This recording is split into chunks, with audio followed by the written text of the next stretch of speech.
Hello students, welcome to FSA classes. आज की इस वीडियो में हम क्लास 8 का चैप्टर नंबर 3 अंडरस्टैंडिंग क्वाड्रिलेटरल्स यानी कि चतुर्भुजों को समझने में एनसीईआरटी एग्जांपल्स करने वाले हैं। इसके पिछले 3 पार्ट्स में हमने उसके पहले पार्ट में इंट्रोडक्शन, उसके पार्ट्स में टाइप्स ऑफ क्वाड्रिलेटरल कितने टाइप्स के होते हैं, फिर उसके बाद हमने प्रूफ भी किया था कि क्वाड्रिलेटरल को हम प्रूफ कैसे कर सकते हैं, उसके एंगल्स कितने होते हैं, उसकी एंगल्स 360 होती है, ये क्यों होंगे और इसको कैसे हम डिनोट कर सकते हैं और कैसे हम लोगों को बता सकते हैं कि भाई ये प्रूफ हो सकता है। आज की इस वीडियो में मैं एनसीईआरटी के कुछ एग्जांपल्स को करवाने जा रहा हूं, जिसके पहले एग्जांपल जो है वो एक अलग है, दूसरा अलग है, यानी कि कुछ एग्जांपल्स मैं करवाऊंगा इस समय और इसके अगली वीडियो में हम कुछ क्वेश्चंस को लेकर के डिस्कस करने वाले हैं।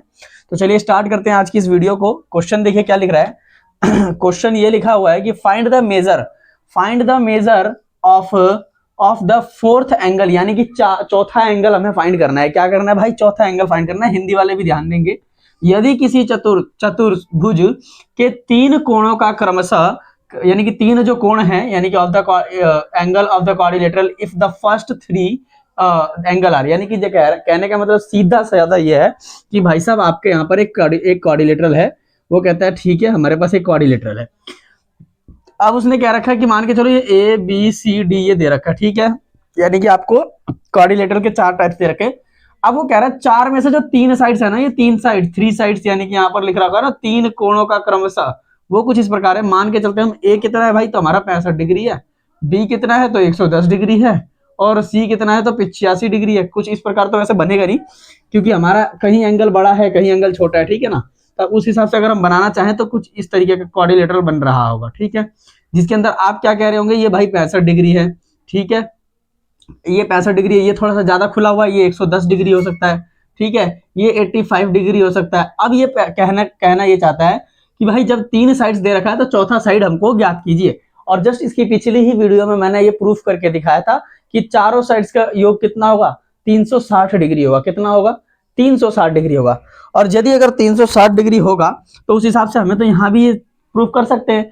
तो क्यों मैं ये लिख सकता हूं कि a plus B plus C, sorry angle आएगा यहाँ पर, यानी कि angle A plus angle B plus angle C और प्लस एंगल डी बराबर 360 डिग्री होगा। यहाँ तो बात क्लियर हो रही है आपको, ये तो मैंने प्रूफ कर रखा था। अब जैसे जैसे आपको बोलते हैं वो करिए, ए बी सी और डी, इस तरीके से हमने ये लिख लिया। अब आप यहाँ पर एंगल ए कितना है तो 65 डिग्री दिया है, एंगल बी है तो 85 डिग्री दिया है, एंगल सी 110 डिग्री है और एंगल डी हमको फाइंड करना है। उसने भी यही बोला है कि फाइंड द एंगल, यानी कि 85 एंड यदि 85 है और फाइंड करना है अपना ये, यानी कि चौथा कोण को क्या करना है भाई, ज्ञात करना है, और हम वो ही ज्ञात करने जा रहे हैं, ठीक है। यहाँ आएगा 360। अब आपको ये तीनों को प्लस करना है, यानी कि 110 और ये बाकी 110 यहाँ लिख लेते हैं हम, 110 85 और 65, ठीक है। 10 का 0 हासिल में 1, 8 9 10 8 9 10 10 और 6 16 का 10 16 का 6 हासिल में 1 और 2 260 हो रहा है, यानी कि ये टोटल हमारा 260 प्लस में डी हो गया, ठीक है। और वहां यहाँ आएगा 360 डिग्री, यानी कि एंगल डी। और जैसा कि मैंने आप लोगों को बताया था कि अगर हम किसी भी डिजिट को दूसरी साइड लेके जाते हैं तो हमारा साइन चेंज होता है। क्या होता है भाई? जब भी हम किसी भी चीज को, किसी भी डिजिट को या किसी भी वेरिएबल्स को सिंबल के साथ हम दूसरी तरफ ले जाते हैं तो उसके साइंस क्या हो जाते हैं, चेंज हो जाते हैं।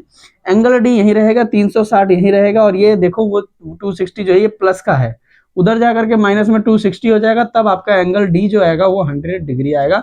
और चाहे तो आप इन सभी को, यानी कि इसको 100 डिग्री लिख करके आप इन सभी को जोड़ेंगे तो आपका वैल्यू जो आएगी वो 360 डिग्री आएगी, ठीक है। उम्मीद है कि आपको पहला क्वेश्चन समझ में आया होगा। चलते हैं अपने दूसरे क्वेश्चन की तरफ। दूसरा क्वेश्चन कहता है the angle of a quadrilateral, यानी कि क्वाड्रिलेटरल का जो एंगल है आर इन द रेशियो। अब देखो यहाँ कंफ्यूजन बच्चे हो जाते हैं। बच्चों को कंफ्यूजन ये हो जाती है कि भैया हमको डिग्री थी तो हम तो निकाल ले रहे थे, क्योंकि हमें पता था कि 360 डिग्री है, पर हमें तो ये 3 5 7 9 ये रेशियो में दे रखा है भाई, अनुपात में दे रखा है। कह रहा है एक चतुर्भुज के कोणों का अनुपात, कह रहा है अनुपात दिया है 3 5 7 9।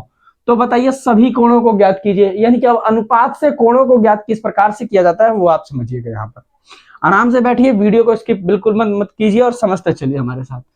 देखिए अब यहाँ ये होता है कि मान के चलिए एक क्वाड्रिलेटरल है, ठीक है, ये है एक क्वाड्रिलेटरल, समझिएगा बात को। ये है क्वाड्रिलेटरल और ये कह रहा है कि ये ए, ये बी, ये सी और ये डी है। ठीक है, यानी कि कह रहा है कि ये 3 है, ये 5 है, ये 7 है और ये 9 है। इस बात को हम बस एज्यूम करके चल रहे हैं। अब हमें इनके कोण बताने की रियलिटी में कितने डिग्री का कोण है। चलिए देखिए क्या कहते हैं, हम क्यों इन सभी को x मान के चलेंगे। क्या मान के चलेंगे भाई? x मान के चलेंगे, क्योंकि हमें डिग्री फाइंड नहीं है। तो हम ये लिखते हैं 3x प्लस में क्या लिखेंगे भाई? तो 5x प्लस में 7x प्लस में 9x इज इक्वल टू, और मैंने अभी जस्ट आपको यहां बताया ना कि चारों का योग कितना होगा बच्चों? तो 360 होगा। आप यहां लिख दीजिए 360 डिग्री। बताइए, किसी को कोई दिक्कत होनी नहीं चाहिए वैसे तो। आगे देखिए क्या कहता है, कहता है कि इन सभी को प्लस कर दीजिए। तो भाई हम कर देते 5 और 3 8 और 7 15 और 9 15 और 9 यानी कि 24 15 और 9 24 x हो जाएगा यहाँ पर आपको। और यहाँ 360 डिग्री हो रहा है। ये बात यहाँ तक क्लियर हो रही है। हमने अभी जस्ट यहाँ पर प्लस किया है और उसके अलावा कुछ भी नहीं किया है। अब आपको ये बात पता है सिंबल चेंज का, जैसे कि अभी यहाँ प्लस से माइनस में किए, उसी प्रकार मैंने कहा था भाई गुणे वाला उधर जाकर के भाग में आ जाएगा। 24x का मतलब क्या हो रहा है यहाँ पर? 24x का यहाँ मतलब हो रहा है 24 गुणे में x। 24x का मतलब क्या है? 24 गुणे में x, और 24 क्या है? गुणे में। जब 24 गुणे में है तो 24 को हम कहाँ ले जाते हैं भाई? डिवाइड के साथ ले जाएंगे। तो x की वैल्यू 360 बटे में 24 आ जाएगी। अब इसको आप यहाँ पर सॉल्व करेंगे, जैसे कि 2 एकम 2 2 दूनी 4, ठीक है। 2 एकम 2 2 अट्ठे 16 और 0 का 0, 2 छिक 12 और 2 2 नीम 18 और 0, ठीक है।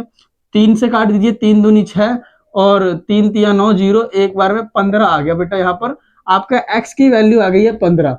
अब हमें फाइंड क्या करना है? कोणों को फाइंड करना है, कितने डिग्री का कोण बनता है। चलिए एक बात आप मुझे यहाँ बताइए आप लोग, मैं ये कहता हूं जो a है, मैं ये कहता हूं जो a है, देखिएगा यहां से मैं यहां से सॉल्व कर रहा हूं, समझिएगा बात को। मैं कहता हूं a है और a कह रहा है 3 है। मैं कहता हूं x कितना है भाई? देखिए 3x है ना, तो x की वैल्यू 15 है ना, तो गुणा करता हूं मैं 15 से, तो मेरी वैल्यू आती है 45 डिग्री। यानी कि a की डिग्री कितनी है बच्चों? तो 45 डिग्री लिख देंगे आप आराम से, कोई दिक्कत होनी नहीं चाहिए यहाँ पर आपको, ठीक है। चलिए आगे देखिए, अगला बी भी ऐसे ही करना है आपको। बी में क्या करना है? यहाँ 5 दिया हुआ है, इंटू में x की वैल्यू 15 है। देखिए ना यहाँ पर मैंने लिखा ना 5x, यानी कि 5 इंटू में x, और 5 इंटू में 15 आएगा। 15 और 5 15 दूनी 30, 15 तिया 45, 15 चौका 60, 15 75, यानी कि 75 आपका यहाँ सेकंड डिग्री आ जाएगा। यहाँ पर यहाँ आ गया आपका 75 डिग्री। देखिए तीसरा क्या आएगा? सी भी सेम ऐसा ही होगा।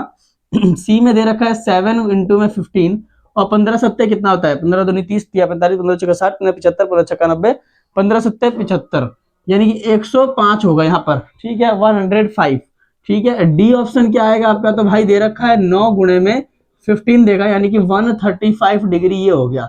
अब जब आप इन सभी को जोड़ेंगे तो ये टोटल कितना मिल जाएगा? 360 डिग्री बनेगा। चाहे तो आप जोड़ करके देख सकते हैं।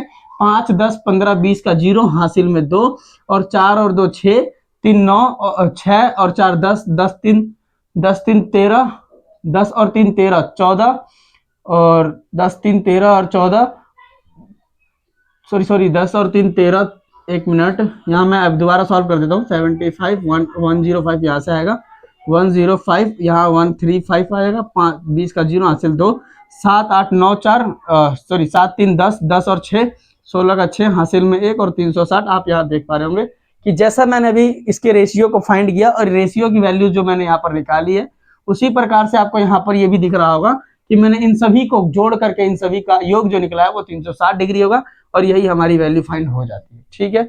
चलिए अगले क्वेश्चन की अब देखते हैं तीसरा क्वेश्चन क्या कहता है। तीसरा क्वेश्चन में ये कह रहा है कि the sum of 3 angle of a quadrilaterals is 280, find the fourth angle. यानी कि एक चतुर्भुज के 3 कोणों का योग 280 डिग्री है, तो चौथा कोण ज्ञात कीजिए। अब देखिए आपको तीनों कोण अलग अलग नहीं दिए, जैसे कि हमने पहला क्वेश्चन किया था कि जिसमें 65 दे रखा था, ठीक है, और 85 दे रखा था और 110, ये वो वाला नहीं है। ये तीनों को योग करके सीधा कह रहा है 280 डिग्री है। अब आपको फाइंड क्या करना है? तो फाइंड बाबू ये करना है कि सीधा बताना है कि अब ये बताइए कि जो चौथा कोण है वो कितना है। तो ये तो उससे भी बहुत ही आसान हो जाता है, और इसी प्रकार से एमसीक्यू के भी क्वेश्चंस बन सकते हैं। जैसे अब आपको यहाँ पर सॉल्यूशन क्या करना है, जब सॉल्यूशन आपको क्या करना है, यहाँ पर सॉल्यूशन में आप लिखेंगे कि देखिए पहला जो हमने जो 3 योग किया था, यानी कि 280 हो जाएगा हमारा, ठीक है। 280 और टोटल का कितना होता है? 360 डिग्री होता है हमारा। तो ये तो बहुत आसान बनता है, जब जैसे कि आप जैसे मर्जी कर लीजिएगा, स्टेटमेंट आपको लिखना है तो लिख लीजिए, कोई प्रॉब्लम नहीं होती है। तो अब कह रहा है कि 360 जब यानी कि ये है, तो हम ये भी मान के चलते 280 x ले लेते हैं। क्यों? क्योंकि हमारा भाई मान के चलिए कि चौथा जो है वो हमारा x है, ठीक है। अब ये जब संख्या इधर जाएगी, नहीं यहाँ पर x नहीं ले सकते हैं, यानी कि प्लस में x होगा ना, क्योंकि हमारा एंगल डी निकालना है हमें। क्या निकालना है भाई? तो एंगल डी निकालना है, तो 280 को प्लस में एंगल यहाँ पर 280 आएगा, प्लस में angle D is equal to में 360 आएगा, ठीक है।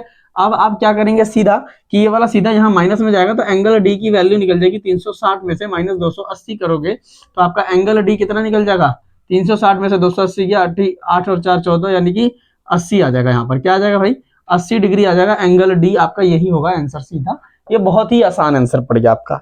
देखिए अगला क्वेश्चन थोड़ा सा कंफ्यूजन है, और ये मैंने आप लोगों को उस समय कराया था जब मैंने आपको इससे पहले वाला जो पार्ट करा रखा है उस पार्ट में मैंने करा रखा था। ये कह रहा है कि क्वेश्चन कि आपको ना एक वो दे रखा है, क्या कहते हैं, क्वाड्रिलेटरल। आपको एक क्वाड्रिलेटरल दे रखा है।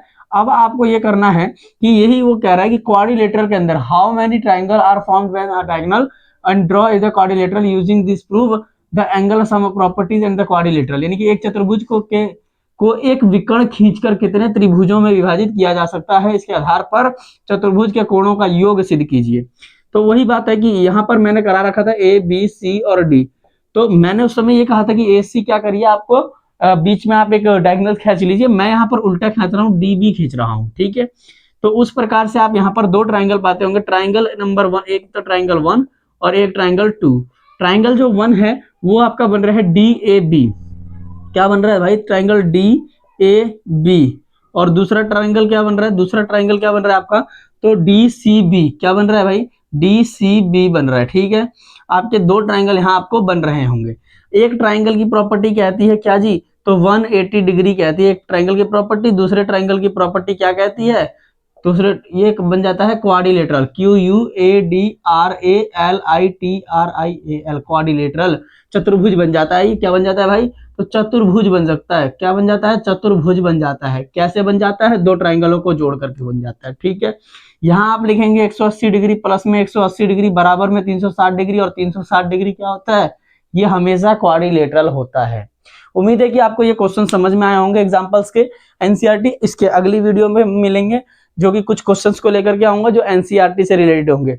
हार्ड वाले मैं खुद करा दूंगा, इजी वाले आपको खुद ही करने हैं, जिससे कि आपकी भी प्रैक्टिस बने रही। देखिए बच्चों, मैथ है और मैथ में जब भी आप अच्छे से सक्सेस कर पाएंगे जब आप उसको खुद से अपने हाथों से लिखेंगे, ठीक है।